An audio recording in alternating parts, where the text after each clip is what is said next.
Olá, sejam bem-vindos. Estamos aqui para mais uma reflexão da Palavra de Deus e hoje falaremos sobre a oração modelo deixada pelo nosso Senhor Jesus Cristo. Temos em Lucas, no capítulo 11, os versos 1 a 4 relatado, e também nós temos em Mateus 6, versos 9 a 13. Vamos a esses textos primeiramente e depois teremos algumas considerações a falar sobre quão significativo foi o termo Pai empregado nesta oração. Em Mateus 6, declara assim: E quando orares, não sejas como os hipócritas, pois se comprazem em orar em pé nas sinagogas e às esquinas das ruas para serem vistos pelos homens, em verdade vos digo que já receberam seu galardão. Mas tu, quando orares, entra no teu aposento e, fechando a tua porta, ora a teu Pai que está em secreto, e teu Pai que vê em secreto te recompensará publicamente. E orando, não useis de vãs repetições como os gentios, que pensam que por muito falarem serão ouvidos. Não vos assemelheis, pois, a eles, porque vosso Pai sabe o que vos é necessário antes de vós lo pedirdes. Portanto, vós orareis assim: Pai nosso que estás no céu, santificado seja o teu nome. Venha o teu reino, seja feita a tua vontade, assim na terra como no céu. O pão nosso de cada dia nos dá hoje, e perdoa-nos as nossas dívidas, assim como nós perdoamos aos nossos devedores. E não nos conduzas à tentação, mas livra-nos do mal, porque teu é o reino, e o poder e a glória para sempre. Amém.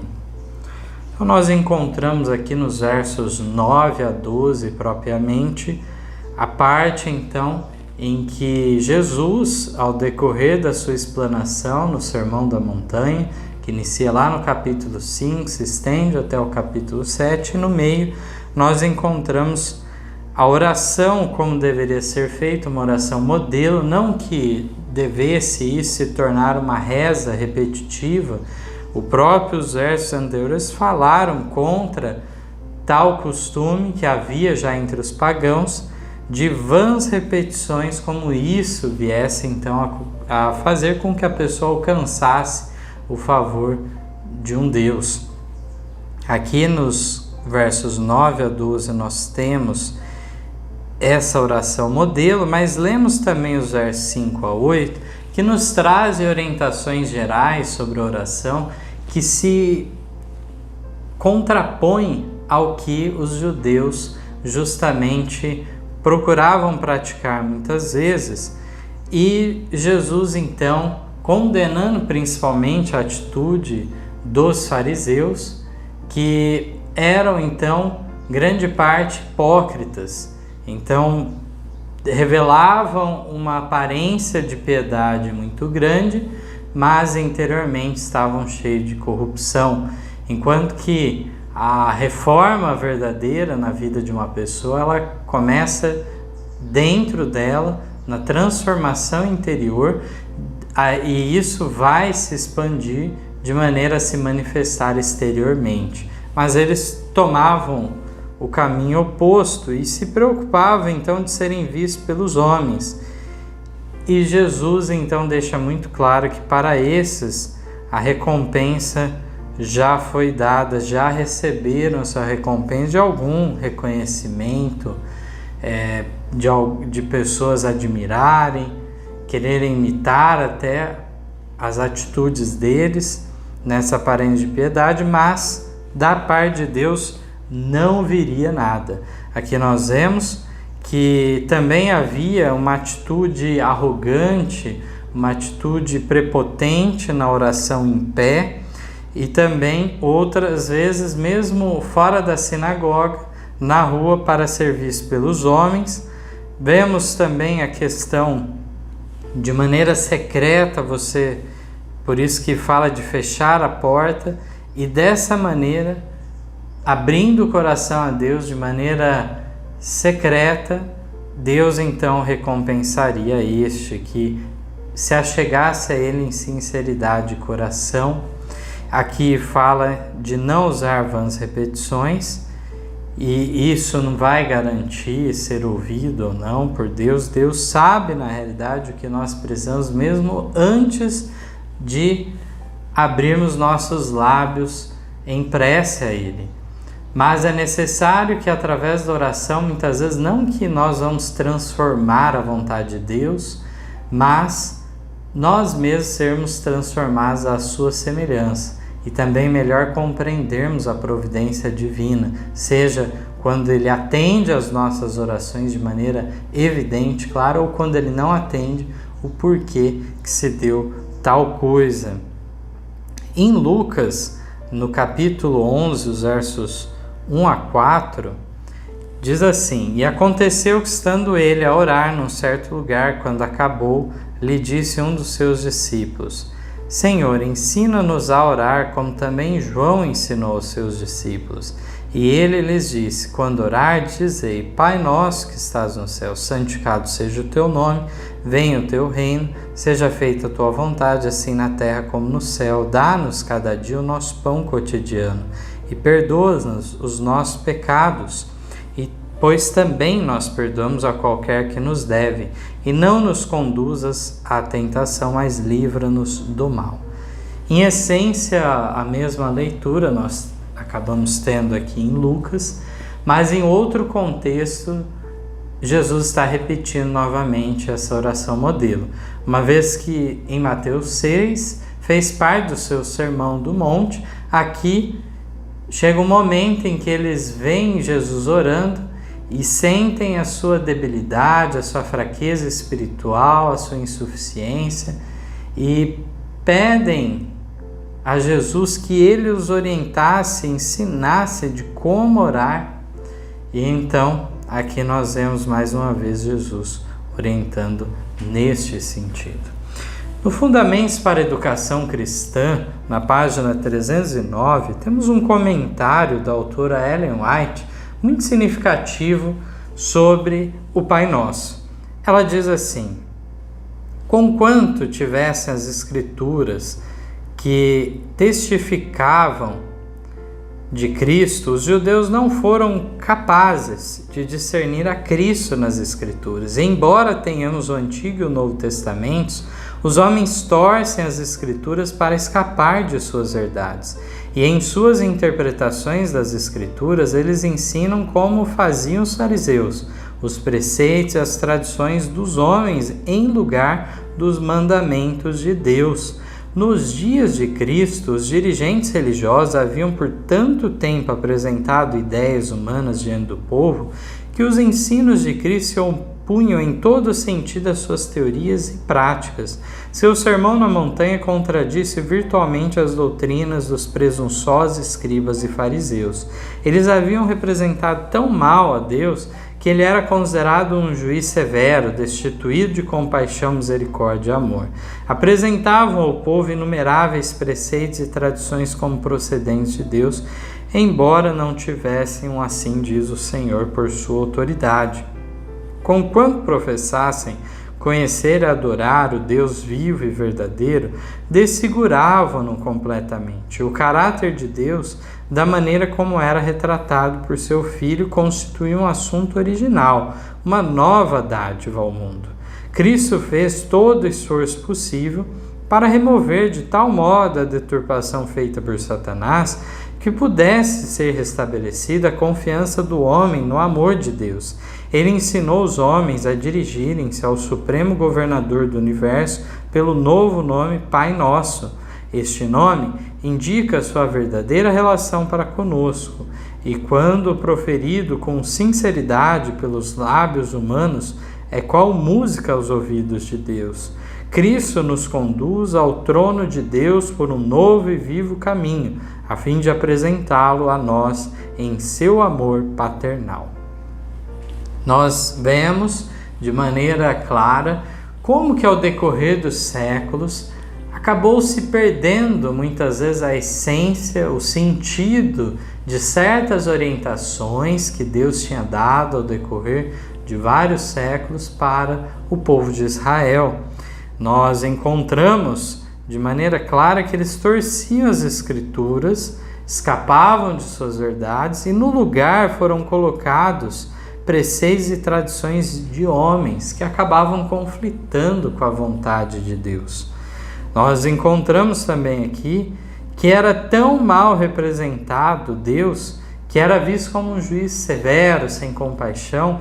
Então, uma figura dessa, de forma alguma, alguém chegaria até ele em oração, o chamando pelo nome de Pai, quando então tinha essa figura em mente. Então aqui nós vemos que eles exerceram essa autoridade, desfiguraram o caráter de Deus, e quando Cristo vem, ele procura restaurar esses elementos da fé verdadeira. Satanás procurou deturpar de todas as formas, e Cristo veio de volta trazer o verdadeiro sentido. Cristo diz: quem vê a mim, vê ao Pai. Ele veio revelar o verdadeiro caráter de Deus e de forma alguma deveriam criar um tipo de conflito entre o Pai e o Filho. Mas então Cristo, através do seu exemplo, ele procurou então ensiná-los como se achegar, como se aproximar a Deus. E aqui diz que aquele que profere essas palavras com sinceridade é qual música aos ouvidos de Deus. Ele tem um amor paternal por nós, está disposto em nos auxiliar. Aqui nós temos também no maior discurso de Cristo, na página 74, a seguinte declaração: ele encaminhou seus ouvintes ao governador do universo sobre a nova designação Pai Nosso. Queria que compreendessem quão ternamente o coração de Deus por eles anelava. Ensinou que Deus cuida de toda a alma perdida, que como um pai se compadece de seus filhos, assim o Senhor se compadece daqueles que o temem. Salmo 103, verso 13. Tal concepção de Deus não foi jamais dada ao mundo por qualquer religião senão a da Bíblia. O paganismo ensina os homens a olharem para o Ser Supremo como objeto de temor em vez de amor. Uma divindade maligna ser apaziguada por sacrifícios, e não um pai derramando sobre seus filhos o dom do seu amor. Mesmo o povo de Israel se tornara tão cego ao precioso ensino dos profetas acerca de Deus, que essa revelação de seu paternal amor era coisa original, uma nova dádiva ao mundo.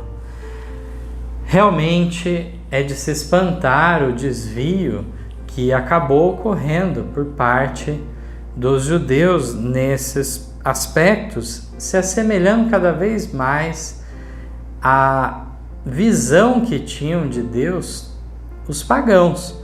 Nós encontramos então nos pagãos não necessariamente uma visão que Deus seria a totalidade da justiça, da bondade, do amor, que em Deus se encontra a essência disso tudo. Nós encontramos que a divindade poderia ser maligna e que através de sacrifícios excruciantes poderia se alcançar alguma misericórdia ou aplacar a ira, pelo menos, daquele Deus. Quão diferente a concepção dada pelas Sagradas Escrituras. Senão a Bíblia, nenhuma outra religião nos traz tal designação de todo amor, um amor realmente de um pai para com seus filhos. No Obreiros Evangélicos, na página 209, nos diz também o seguinte: o grande Deus nos ensina a chamar-lhe Pai. Ele deseja que compreenda quão ansiosa eternamente seu coração se compadece de nós em todas as nossas provações e tentações. Como um pai se compadece de seus filhos, assim o Senhor se compadece daqueles que o temem. Salmo 103, verso 13. Mais depressa a mãe se esqueceria de seu filho do que Deus de uma alma que nele confia. Então, realmente, Deus está disposto a nos livrar das tentações. Deus está disposto a nos guiar através das provações, não para sermos destruídos, mas refinado o nosso caráter. Ele é um Pai amoroso que nos guia para o que é melhor para cada um de nós. No Grande Conflito, na página 652, declara: o mistério da cruz explica todos os outros mistérios. À luz que emana do Calvário, os atributos de Deus que nos encheram de temor e pavor aparecem belos e atraentes.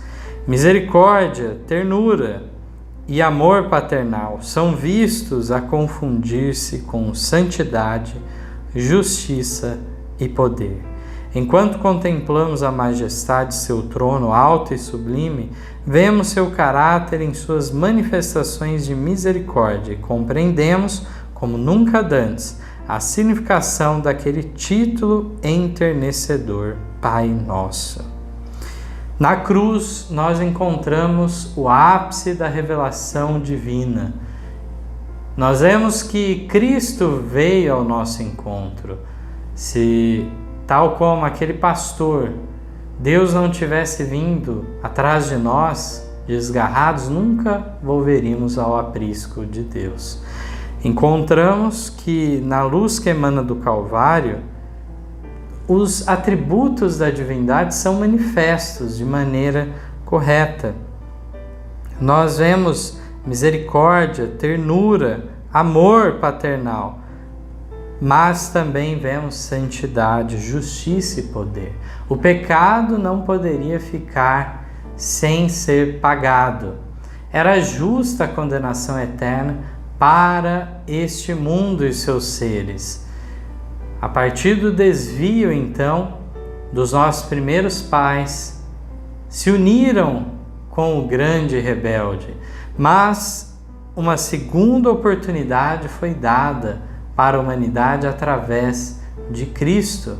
Cristo, então, o substituto divino em nosso favor, nos traz um equilíbrio perfeito, de maneira que os atributos de Deus não se cancelam, mas se complementam numa maneira perfeita, da qual nenhum juízo humano poderia ser capaz de encontrar tal condição. Mas satisfaz a justiça de Deus, satisfaz a sua misericórdia nos salvar. E dessa forma, possamos então, através da bela história do nascimento de Cristo, sua vida sem pecado, sua morte expiatória e sua ressurreição, possamos ser levados aos pés de Cristo, depositarmos o nosso fardo de pecados e sairmos libertos da culpa do pecado e prontos para a atuação do Espírito Santo, nos libertando das garras do pecado. Esse é o desejo para a minha vida e para a vida de cada um que agora nos ouve. Amém.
you did.